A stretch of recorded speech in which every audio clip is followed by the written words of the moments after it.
बापूजी हमें क्या कह रहे हैं? साधक कह रहे हैं। तो साधक क्या है? साधक का अर्थ क्या है? क्या है आप बताइए।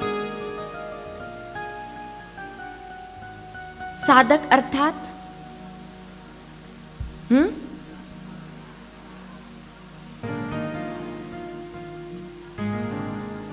साध्य को, जिसको पाना है। बहुत सुंदर।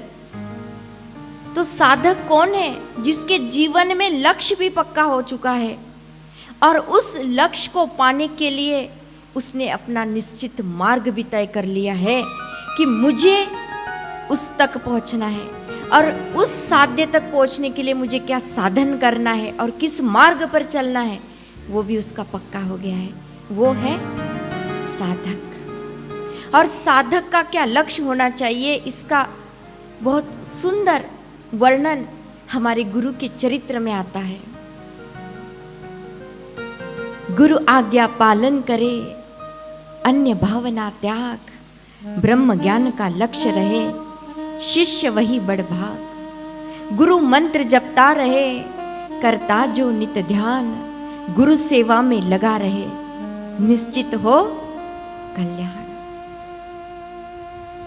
हम सबका अनुभव है, यहाँ पर जितने भी साधक बैठे हैं, बहनें बैठी है, हम नियम तो करना चाहते हैं, पर आगे का आप बोलेंगे, पर कर नहीं पाते।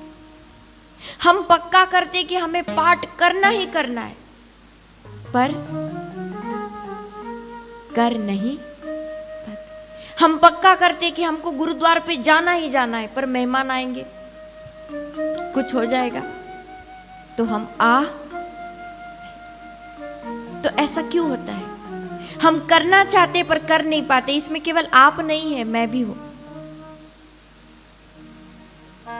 मैं भी हूं उसमें सबसे पहले, क्योंकि हम सबके जीवन में लक्ष्य पक्का नहीं है।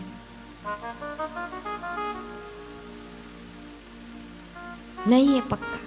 अगर हमारे जीवन में लक्ष्य पक्का हो जाए, जैसे हमने अगर तय कर लिया कि मुझे दिल्ली जाना है, तो आप मुंबई की ट्रेन में बैठोगे क्या? नहीं। भले आपको लोग बोलेंगे भाई हम आपको फ्री की टिकट दे रहे, एसी की टिकट, पर आप दिल्ली न जाओ, आप मुंबई जाओ, तो हम बैठेंगे क्या? क्यों? क्योंकि हमारा लक्ष्य तय है कि हमें दिल्ली जाना है। दिल्ली में हम खड़े होके जाएंगे ट्रेन में, पर बैठेंगे उसी, क्योंकि हमारा तय हो चुका है। ऐसे ही जिस साधक के जीवन में ईश्वर प्राप्ति का लक्ष्य है कि मुझे इसी जन्म में पूर्ण गुरु की पूर्ण कृपा को पाना है, वो फिर ये नहीं कहेगा कि मुझे समय नहीं मिलता। वो फिर ये नहीं कहेगा, ये शिकायत नहीं करेगा कि क्या करे, संसार का झमेला ही ऐसा है, हम समय ही नहीं निकाल पाते। पर याद रखना, इसी झमेले में हमें अपना काम बनाना है और पूरा जीवन हम जिस संसार के लिए दे रहे हैं, उस संसार की एक भी वस्तु हमारे साथ नहीं चलेगी, पर 24 घंटे में से 1 घंटा जो हम ईश्वर के लिए दे रहे हैं, वो हमारे साथ जरूर आएगी और अंत तक हमारा साथ निभाएगी। वो गुरु की कृपा होगी, अंत तक साथ निभाएगा। वो गुरु का ज्ञान होगा, अंत तक साथ चलेगी। वो गुरु की भक्ति होगी। और इस संसार से अगर पार होना है तो याद रखना, भगवान भी हमें शरणागति प्रदान नहीं करेंगे। नामदेव महाराज के सामने प्रत्यक्ष प्रकट होते थे भगवान, उनके हाथ से दूध पीते थे, फिर भी कहा कि गुरु की शरण जा। ऐसे ही अगर हमें इस भवसागर से पार होना है तो याद रखना, एक गुरु का दामन ऐसा कस के पकड़ लो, क्योंकि वही नौका है जो हमें इस भवसागर से पार करा देगी। भगवान तो कहते हैं कि तू जैसा कर्म करेगा ना वैसा फल पाएगा, पर गुरु शिष्यों के सभी बंधनों को काट कर उसको शिवत्व में जगा देते हैं ये है समर्थ सद्गुरु की कृपा। एक बार श्रीमद् आद्य शंकराचार्य जी भिक्षा मांगने गए। आवाज दी, भिक्षाम देहि। अंदर से आवाज आई कि बाबा, मैं स्वयं 3 दिन से भूखी हूं, मैं आपको क्या भिक्षा दूंगी। तब संत ने कहा कि कोई बात नहीं माते, कम से कम बाहर तो आओ। माते ने कहा कि प्रभु, मेरे पास अपने इस शरीर को ढकने के लिए पर्याप्त वस्त्र नहीं है, मैं कैसे बाहर आऊं। संत हृदय नवनीत पुनीता अपना जो ओढ़ा हुआ कपड़ा था वही अंदर डाला कि माते, इसको ओढ़कर बाहर तो आओ। और उसको ओढ़कर वो माता बाहर आई। और जैसे ही दरवाजा खोला, संत ने जब दरिद्रता को देखा कि हाय, इतनी दरिद्रता इस माता के घर में,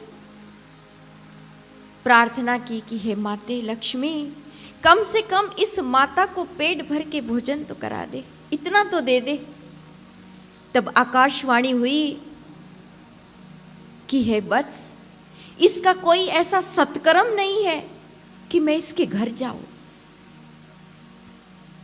मैं कैसे जाऊं इसके घर।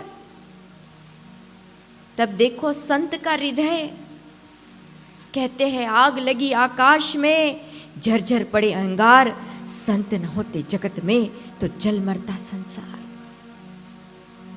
आज हमें इतनी शांति मिल रही है, संसार में रहते हुए भी साधक आनंद में रह रहे हैं। क्यों? क्योंकि गुरु मां का प्यार है, सद्गुरु की कृपा है, उनका ज्ञान है। आज बापूजी ने क्या नहीं किया।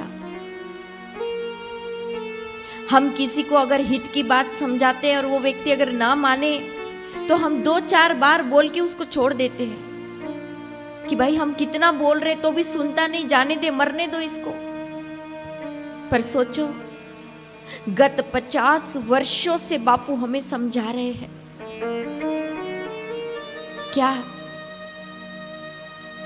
कि ईश्वर के सिवा कहीं भी मन लगाया तो अंत में रोना ही पड़ेगा। फिर भी समझाते हैं, कभी कभी हम बात नहीं मानते। क्या हम सभी गुरु की आज्ञाओं का पालन करते हैं?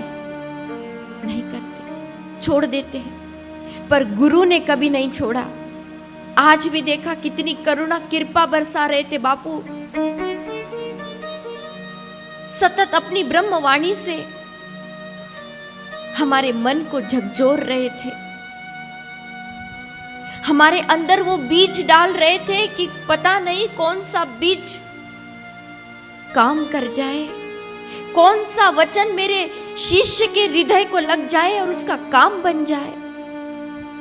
आज भी गुरु हमारे लिए दिन रात मेहनत कर रहे हैं।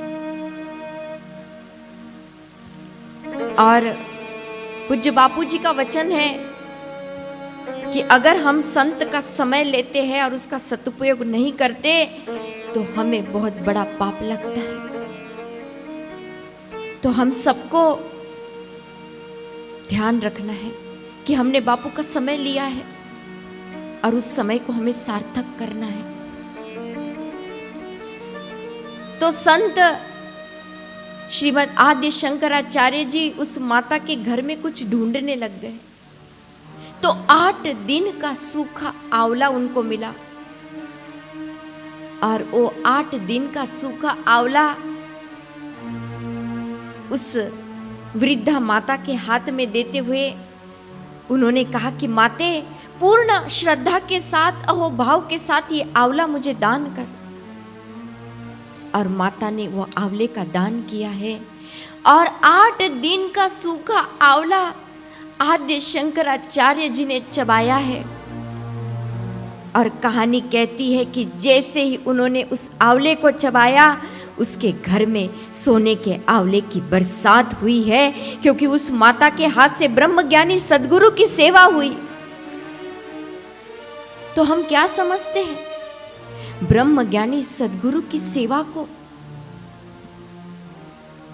याद रखना, गुरु की सेवा साधु जाने, गुरु सेवा क्या मोर बिछाने। समय नहीं है भाई, हम भाग रहे हैं, पर प्रार्थना करते हैं कि भाई भागो मत, ऐसी कमाई कर लो जो संग जा सके, और मुश्किल पड़े तो राह में वो काम आ सके। कितना भी कर लो संसार के लिए, संसार आपको कुछ नहीं देगा, किसी को भी नहीं। क्या देगा? आपकी एक तस्वीर सजाई जाएगी और आपके दीवार पे टांगी जाएगी, उसको एक सूखा हार पहनाया जाएगा, उसके बाद वो जाले लगेंगे, उसको धूल मिट्टी लगेगी, पर आपको देखने वाला कोई नहीं होगा। पर सदगुरु, जब पूज्य गुरुदेव उनके गुरु के चरणों में रहते थे, दादा गुरु के, तब बापूजी का नियम था कि जब तक गुरुदेव भोजन नहीं कर लेते तब तक स्वयं भोजन नहीं करते थे। आपने सुनी होगी ये बात, कई बार पूज्य बापूजी बताते हैं। तो बापूजी लेकर गए कि भाई गुरुजी को भोग लगा दो ताकि हम भोजन कर सके।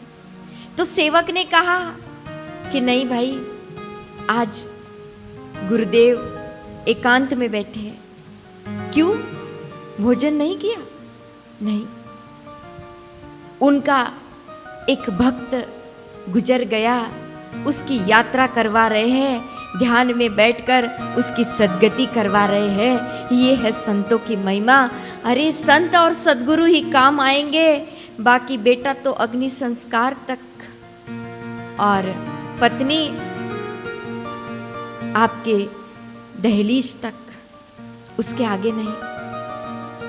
पर परलोक की यात्रा तो सदगुरु ही संवारते हैं कि हमें अपने जीवन में अपने लक्ष्य को पक्का करना है। कौन सा लक्ष्य? ईश्वर प्राप्ति का, कि पाएंगे तो परमात्मा को। ये मनुष्य जन्म अनमोल है, इस अनमोल जन्म को हमें व्यर्थ नहीं गंवाना।